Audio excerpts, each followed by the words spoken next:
right, we're back, fellow readers and high school students who are finally getting around to writing their papers.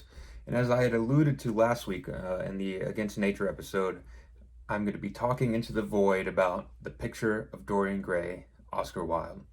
Before I had even finished this book, I told my girlfriend, I was like, this is top three, perhaps my favorite book of all time. And it may be the recency bias speaking, but I think in a lot of ways this is the perfect novel.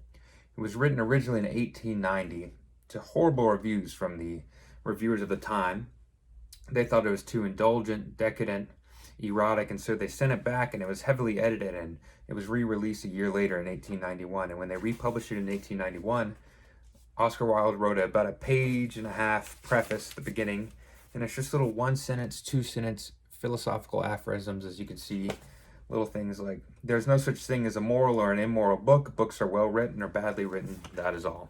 Page and a half of that. I actually would suggest reading that part after you read the novel. I think sometimes it's best to just take in and digest and let marinate the piece of work, and then afterwards concern yourself with the philosophy behind it.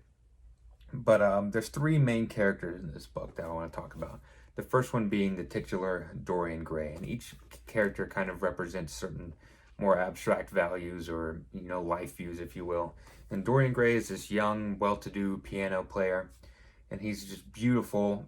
Everything he does is perfect. He's charismatic. Everyone, men and women alike, are kind of in awe of him. Every little movement he does is perfect. He's graceful, and he is supposed to represent, I think, youth, beauty, and moral innocence. The second character is this slightly older, more level-headed Basil. And apparently in Britain they pronounce this Basil, which is ridiculous. I'm calling him Basil. And he's supposed to represent, logic, reason, level-headedness, no big grand emotional gestures. But he kind of has a man crush on Dorian Gray. And like I said, he's a painter, and one day he gets tasked to painting Dorian Gray. And so back in those days, the subject would come and sit in the studio, and the painter would paint him. So Dorian Gray would come over and sit in the studio, and Basil would be painting him. And the more he painted him, the more he kind of fell in love with him, or at least more enamored with Dorian Gray. And he has this line where he says he almost put too much of himself into this painting. And in the end, he has this beautiful portrait of what he considers to be his life work. And it's the portrait, or the picture of Dorian Gray. And he shows Dorian Gray the painting, and Dorian Gray is at once, of course, drawn to it because it's an amazing painting, and he looks very good in the painting. But on the other hand, he kind of wanted to keep his distance because he has this existential crisis about the transience of time, where he's like, I look so beautiful and so young and amazing in this painting. I want to look like that forever. But he kind of realizes, as we all do at some point of life, that he's going to grow old and wrinkly and, decrepit and hunched over and, corrupted. So he says something along the lines of, I wish that man in the painting would grow old and I would stay young forever. And then kind of like in the movie Freaky Friday, the magic happens. And that's essentially the premise of the book, is that Dorian Gray remains youthful and energetic and beautiful and perfect for as long as he wants to. But the painting of Dorian Gray kind of wears the age and the wear and tear of Dorian Gray's hedonistic lifestyle. Which at first may seem like a blessing, but as we learn, it's a little bit more complicated than that. Which leads me to the third character, which is Lord Henry Wadden, who is a very complex character, but actually he's one of the reasons why I like this book so much, is because he is at once a very witty guy, very clever, adroit, he's a brilliant conversationalist, but he has this pessimistic worldview, very cynical about society, very cynical about romance and relationships. And his goal is basically to take Dorian Gray under his wing and to project his life view onto Dorian Gray, and to kind of make Dorian Gray wake up to the kind of dark underbelly of London society at that time. Of course, Basil's not very happy with this, because if you remember, Basil is kind of in love with Dorian Gray. He sees them as this, I kind of saw it as if you've ever seen a perfect flower and you pick the flower and you just want to caress it and put it in a vase with water and keep it as beautiful and as perfect for as long as you can. That's Basil's attitude towards Dorian Gray. And here comes Lord Henry Wadden, who wants to basically, mold Dorian Gray to become his own protege of cynicism. So as life goes on, Dorian Gray, he goes to parties. There's a time where he falls in love with a woman. She's an actress, and he invites his friends Basil and Lord Henry Wadden to go see her, and she just performs terribly. Whereas before that, she was a great actress, a good singer, and all that. Everyone's there, and she performs terribly, and she says, "Well, it's because I've left acting behind and singing behind because I'm in love with you." And he treats her like shit, breaks up with her, doesn't really care about her. So we start seeing the signs of corruption in Dorian Gray. And then he has this kind of similar relationship with the painting as he did at first. He'll go visit the painting, every couple months, every year or so, and he'll see, an evil glint in the eye of the painting. Eventually the wrinkles and the posture becomes, more hunchbacked. And he hates it. He hates, kind of like when you see a car crash and it's just a horrible, burning mess, but you can't look away. It's that kind of duality of nature relationship is the way I like to think about it. That duality of nature actually brings me to my drink of the day, and this is like my big stroke of genius with this YouTube channel so far, is me coming up with this analogy. I'm drinking the Dirty Shirley. If you're not familiar with the Shirley Temple drink, we'll just talk about the Virgin Shirley first. It's basically what a lot of people drink when they're kids. If you go out to dinner and all the adults are drinking cocktails or they're drinking wine, and you kind of want to partake, but you're too young, you have a Dirty Shirley. It's essentially 7-Up and like cherry syrup, or I put grenadine in mine. And it's just kind of, Shirley Temple herself was a child actress, so it's a very symbolic of youthfulness, which is, of course, Dorian Gray, who is the, eternally youthful. And I decided to corrupt my drink. I made the Dirty Shirley. I actually put a shot of Tito's vodka in here, which is, supposed to represent the corrupting influence not only of Lord Henry Wadden, but of contemporary society itself. And this book reminded me in a lot of ways of, I'm not going to tell you what happens at the end because I do think this book is worth reading and seeing what happens at the end. But I will say that it reminded me of a couple books and actually a movie. It reminded me, in October I read Frankenstein, Dr. Jekyll, or Jekyll and Hyde, and also Dracula. I see a lot of parallels between those books and this, and the premise being that in the center of this, supposedly great modern society where technology is flourishing, democracy is flourishing, there's this horrible corruption which corrupts the people into the society, and it creates this dual nature. Of course, Jekyll and Hyde is like the quintessential, duality of nature book with Dr. Jekyll and Mr. Hyde. But you also see that in Frankenstein as well, where you have the scientist who's this well-liked, smart scientist, and he creates the monster. And there's, you've got the scientist versus the monster, and at the end, you begin to question who's the monster.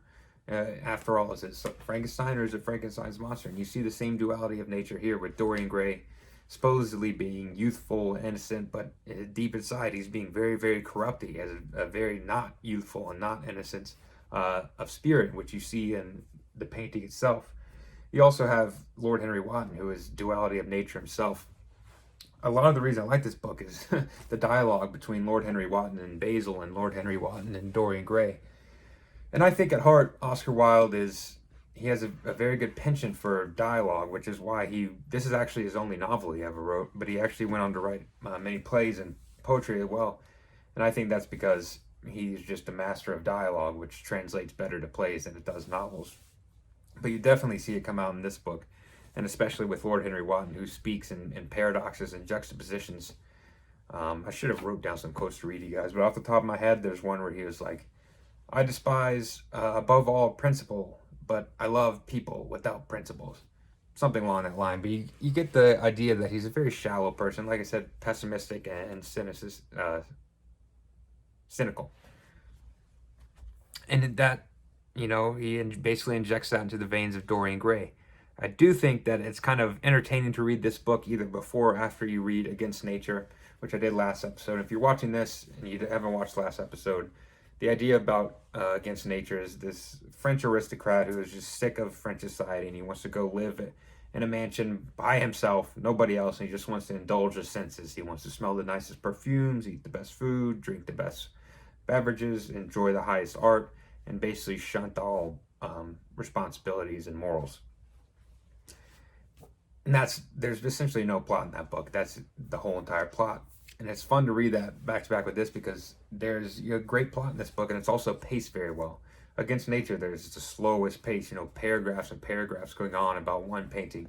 Whereas this is paced very well, you have an event happen, and then you kind of get recluse back, and then there's a big romance, and you kind of recede a little bit. And also, there's a perfect amount of characters, I think, in this. Three main characters is perfect, in my opinion. With Against Nature, there's one, barely, there's no dialogue there. In a lot of other books, you get 9, 10 characters. I'm supposed to remember all their idiosyncrasies and care about, a dozen characters. 3 is perfect. It's also a great length. And it's also, the prose is very beautiful, but at the same time, it's very accessible. A lot of books, the beautiful prose, but you have to have a dictionary handy to all these words, ancient words, or even new words that you've never heard before. Whereas this is very accessible. Anyone I know could read this book and enjoy the paragraphs, and especially, like I said, the dialogue. And I've mentioned on other episodes having like a spectrum of how you rate books, with one parameter being characters, one being plot, one being mood, one being meaning, one being setting. And this just, it does it all very well. It's a very well-rounded book, I think. It also drew parallels to me to, this might be a hot take, but the Wolf of Wall Street movie. And that's because you have these characters, Leonardo DiCaprio, and the actress's name eludes me at the time, Margot Robbie, who are, these people are very well-to-do. They're rich, they're beautiful, they're young, they're on top of the world, they have it all. But in the end, it becomes a curse, of course. And that movie I thought was a tragedy. Same for some of those gothic fiction novels I mentioned earlier. In the end, it's a tragedy. And I try not to do the spoiler alerts. I'm not going to tell the ending. It's best if you just read it yourself. And another funny little thing about this, and this is, I can't remember if this is coincidence or not, but Against Nature by Joyce Carol Huysmans, which I was just talking about, is actually implicitly mentioned in this book. It's one of the corrupting influences that Lord Henry Wotton has on Dorian Gray, as he gives him a copy of Against Nature, and Dorian Gray is just consumed by it. He basically treats it as his Bible, and it's kind of like his relationship with the painting and his relationship with Lord Henry Wotton himself. It's like he's in awe of it, but he wants to keep it at distance. He realizes how corrupting and bad it is, but the beautiful passages in the book and that hedonistic lifestyle lived by the protagonist in Against Nature is very appealing to Dorian Gray, and especially it's exacerbated by the fact that he's young forever. Everyone likes him. He can get any girl he wants. He can become friends with any guy he wants.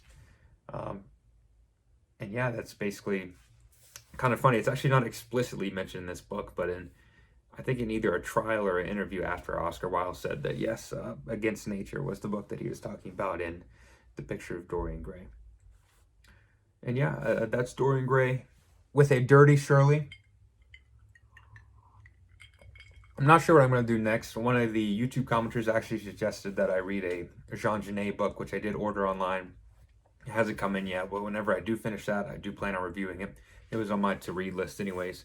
I've been reading plays. I read Shakespeare. I read Oscar Wilde's The Importance of Being Earnest, so I may do that next. We'll see. Holidays coming up, so I'll have to wait till after that. If you liked Dorian Gray, if you hated it, let us know in the comments why. If you have any questions, I unfortunately got this kind of ugly cover. I've seen so many beautiful covers of this on Instagram and online, and I wanted to support the local bookstore, and this is the only copy they had. It kind of makes it look like an autobiography or something. So maybe in the future I'll get a cooler cover book of Dorian Gray, because this is one of my favorite books of all time. Recency bias speaking, maybe. I've been getting owned by the copyright infringements, putting my music at the end. I'll try to shorten them down and put a little 20-second clip of some song that tangentially relates to this book. We'll see. Thank you guys. Tune for your time. These old blues, they got me down. Since my sweet thing, she ain't around. I'm as blue as I could be, just as blue as the deep blue sea. Woke up this morning feeling so blue. Couldn't sleep last night, I was thinking of you. Well, I tossed and turned, tears in my eyes, wondering why you said goodbye.